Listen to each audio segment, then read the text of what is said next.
Well, that certainly was a sleeping pill, Motus. To balance it out, I have prepared something a little bit faster, so hopefully that will wake you up. And yeah, I've been talking about things I've got in the past 1.5 years. My Commodore collection hasn't actually increased in numbers that much. I only bought like one C64C and a 1551 drive for it, with some discs and accessories. Unfortunately, the drive seems to be malfunctioning. But anyway, I've got enough hardware as it is for now. But instead of collecting only Commodore items, I decided to branch out my collection, and now I have quite a huge stack of Game Boys and Game Boy games. So yeah, I guess that's retro as well, and hopefully I will be able to play some of the games I acquired via the SNES Game Boy adapter, and maybe even stream it on Twitch someday. Yeah, that's all in the plans, in the making, and for now let's enjoy some faster music. Here's Instant Remedy with R-Type theme.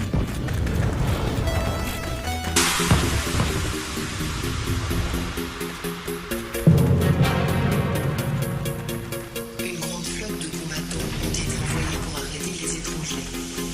Aucun d'entre eux n'est jamais retourné.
Yeah, as I said, I've made a collection of games for Game Boy, but what kind of titles did I buy? First and foremost, of course, being Commodore geek, I had to compare some of the titles that were both on Game Boy and Commodore 64. So, first things I've bought, aside from the obvious Pokemon games and Mario games, were games like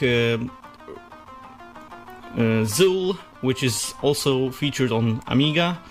It was actually made as a competition to Sonic the Hedgehog, at least it was supposed to be. One of my favorite games, and I have to say, on Game Boy it doesn't lose much in terms of gameplay. It's probably a bit easier because of the difference in mechanics and game loading. Well, that's one example. Other one would be Bubble Bobble, which was featured probably on all of the consoles and computers and all of the gaming systems at the time.